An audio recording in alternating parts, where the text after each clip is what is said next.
In this video, we're going to talk about which GoPro I think is the best to use for paintball between the older sessions and the newer Hero 8 or Hero 7.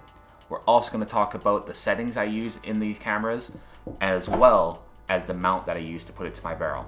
First, we're going to start off with what I personally use while I'm playing, and that is the Hero 5 session. Reason for that, and it's really only one actual reason, I like how it is smaller. The form factor is quite small, and I really like that for paintball. The video quality you get out of it is decent. I think it's a pass. You can film in 4K or you can do 1080p at 60 frames per second, which is what I personally do for this camera. Having the option to slow-mo, half speed, or whatever is very handy because sometimes you can get some cool shots with it. So this is personally what I go for. It does have stability built into it, a little bit of digital, and it's good enough in my opinion for paintball. But the biggest drawback to this thing is that it's been discontinued. If you want to get it, you have to find a used version or a refurbished version from GoPro. So they're becoming harder to get now. So if you can't find one, you're going to have to resort to getting a newer one, which your options with GoPros is the Hero 7 or the Hero 8. Honestly, don't bother with the lesser models like the silver and the white. It's not worth it. Get the black edition. You have other options as well with the Osmo Action or the Insta360R. I personally have never used them, so I can't really judge them, but they're fairly similar to how this thing will turn out. So in this video, we're just going to talk about the GoPro. So if you are looking to get a newer GoPro, there's two options, the 7 or the 8. I personally recommend the 7, and I'm going to tell you why. They change how this front lens cover goes onto the camera. In the newer versions, this is actually part of the body, which means it's not replaceable. This one actually can twist and come off and you can replace it. So if this gets damaged or even scratched from getting hit or something along those lines, you can switch it out. You can't do that with the 8, which then results in that you need to actually send it into GoPro to get it fixed, and no one wants to do that. You just want to use your device and be able to fix it yourself. So because of that, I would highly recommend the 7 over the 8. The one thing that the 8 has over this is that it has the better hypersmooth technology, it has the newer version of it that works better. But in my opinion, I've seen footage on paintball markers with a Hero 8, and I did not like how that looked. I thought it was too jarring the way the stability works. It didn't look natural. It looked like, I don't know, it didn't look right. So I personally don't like it as much as just using this one with its older version of the stability, which is still amazing what it can do. So I would say save the $100 and get the cheaper one. All right, as for settings, what do I like to use on this camera? So the settings I'll use on these cameras, and it'll be similar to this except for in 1080 instead of 4K, is I go 4K 60, stability on, and then I turn the Pro Tune on and then set the sharpness to low. These cameras have a tendency to over sharpen, so it does make the image look better to lower the sharpness. It makes it a little softer, makes skins look better, stuff like that. It's definitely worth it to do that. And then now set the color profile to flat. Unless you are happy with the default GoPro colors, then fine, but if you go flat, you get a little bit more dynamic range, and then it gives you a little bit more options later to color grade if that's something you're into. And then the other thing that kind of helps is set your ISO max to 400 or around there. That'll help if it starts getting darker, it'll won't get pixelated. So like if you're in a shadowy area, it'll just be a dark image instead, which means you probably shouldn't be using the GoPro anyways for that shot. So it does help you in the long run, making your image quality look better. Those are the main settings I always change. I do the same thing for this camera. I do the flat profile, I set the maximum ISO with the Pro Tune mode, and I lower the sharpness. It's the exact same on this. The only thing difference we're getting with this, being the newer camera, is I'm shooting in 4K 60 instead of 1080p. Those are the main things I do. Putting the sharpness to low is the big one. If you do that, you'll notice a big difference in your picture. Now, as far as field of view, if you want to do the narrow or the wide, that's up to you. I leave it on just the default wide because it looks good. It's not too crazy on the sides with the bowing, and then you get you get quite a bit in your shot to see from side to side, which is nice.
Kill the gateway! Kill the gateway, Mason! Kill the gateway!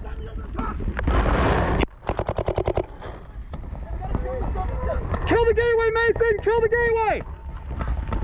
303! 303! S2! S2! 303!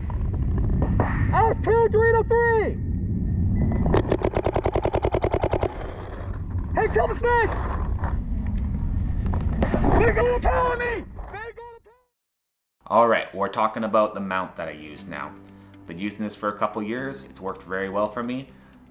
First thing first, I use ultralight barrels, so I have it permanently mounted to an ultralight back. I have another back that I use if I don't want to use the camera, because sometimes you just don't want the camera. And so don't be forced to have to unthread it and pull it off, that's a waste of time. You need to focus on playing, not what you're filming. So for this mount, I've actually made, I think there's 2 videos on making this, because there was quite a process, trial and error, learning what was going to work for what I needed. So I'll have those linked up here. There should be a card that'll pop up. Click that, watch that. Let me know after you've seen it.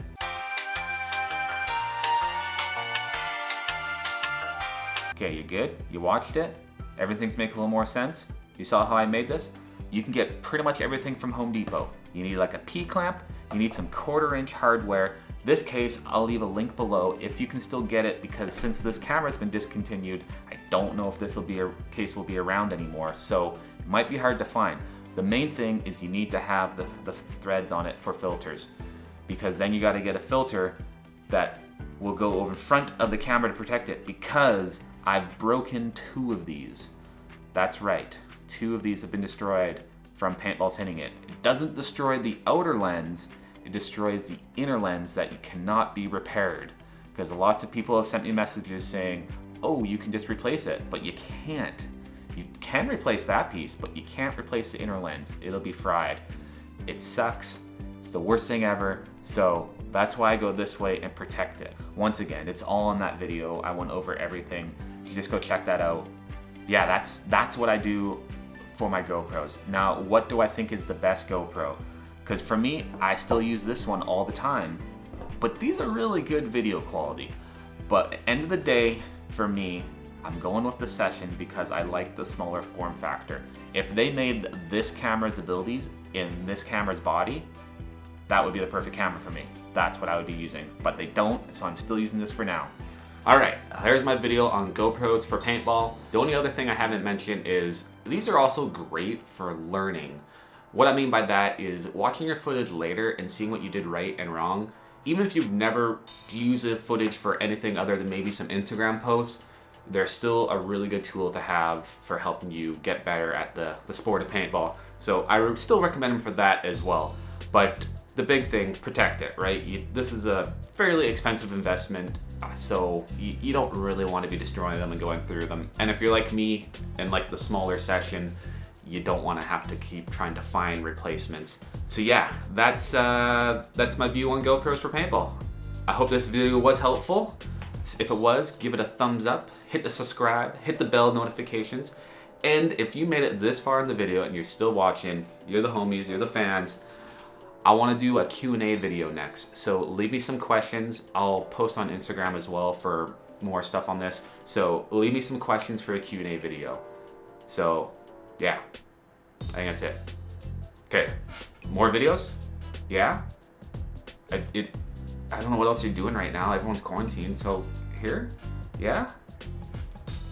Okay, we'll see you guys later. Bye. Ah! It's still good. They're durable.